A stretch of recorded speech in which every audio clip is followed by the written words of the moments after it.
I still hear her voice, sharp as broken glass. Get out, and don't you ever come back. It was at my cousin's birthday, in front of a room full of relatives, laughter choking into silence. She didn't whisper it, she didn't pull me aside, she screamed it, with her wineglass trembling in her hand, as though I were a stranger who had stumbled into her house. I set my plate down and left without a word. I learned long ago, silence wounds deeper than shouting. But she thought she'd won. It wasn't always like this. There was a time I was their pride, the first to graduate, the one who worked 2 jobs while my siblings burned through their allowances. I paid the bills when Dad's business tanked, covered medical emergencies, even kept the roof over their heads when foreclosure letters piled on the counter. Every check I wrote came with the hope of finally being seen as more than a bank account. But respect never came, only expectation. The shift was subtle. "We're so proud of you," turned into, "You can handle it. Then you'll cover it, right?" Love became a ledger, and I was always in debt.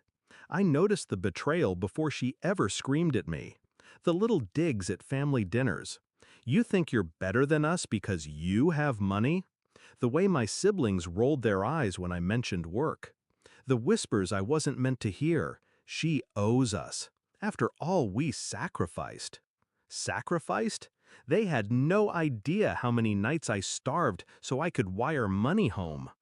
But I said nothing. I kept paying. I convinced myself loyalty mattered more than dignity. Until that night. Until she told me to get out in front of everyone. That was the moment the switch flipped. I stopped being their provider. I became their reckoning. The first step was quiet. I closed the joint account I had set up for them. No announcement, no warning, just a signature at the bank, a transfer, and their lifeline was gone. Then I redirected the mortgage autopay. 3 years I had been covering it. They never once asked how it got paid. They assumed money fell like rain. Not anymore. 3 weeks later, Dad called. His voice was calm at first, but I could hear the edges fraying. "Why didn't the mortgage clear this month? Bank says it's overdue." I let the silence stretch. Then I said, "Because the person who paid it doesn't live there anymore. Remember? She was told to get out." The line went quiet. I imagined his face, the dawning realization crawling across it. Finally, he whispered, "You can't be serious." But I was, deadly serious. The fallout was quick. Late fees piled. The bank sent letters. My siblings started calling, their tone switching from smug to desperate. "You're really going to let Mom and Dad lose the house? After everything they did for you? Everything they did?" I laughed, a sharp, bitter sound. "You mean throwing me out in front of the family? That's everything?" The silence on the other end was my answer. When the second month passed unpaid, Dad showed up at my apartment. No calls, no warning, just his fist pounding on the door like a creditor. I opened, calm, composed. He looked smaller than I remembered, deflated, desperate. "Listen," he said, "your mother didn't mean it. She was upset. Family fights happen. But you can't just stop paying. We'll lose the house." I looked him dead in the eye. Then, lose it. He blinked, stunned. "You made it clear," I continued, "I'm not part of that family. You can't cash my checks while erasing my place at the table." His voice cracked. "But we thought you'd always help us." That was the moment I saw it, the truth behind the betrayal. They never loved me for me.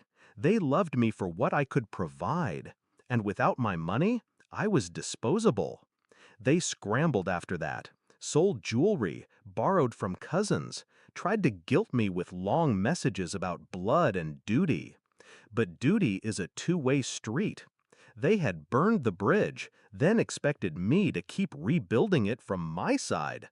Not this time. The day the foreclosure notice arrived, my sister called me in tears. "They're losing everything. How can you just stand by?" I almost pitied her. Almost. "You stood by when she told me to get out," I said. "Now I'm just returning the favor." And I hung up. The last time I saw them was at the courthouse steps. They looked hollow, beaten down by reality. My mother's eyes met mine, but there was no apology there, just anger. I smiled.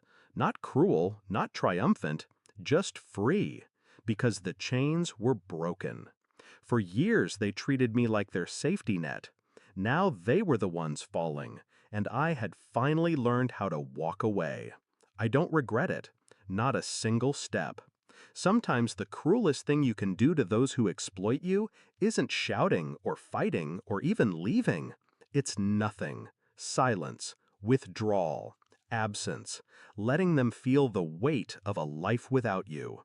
And that silence is what shut them down forever.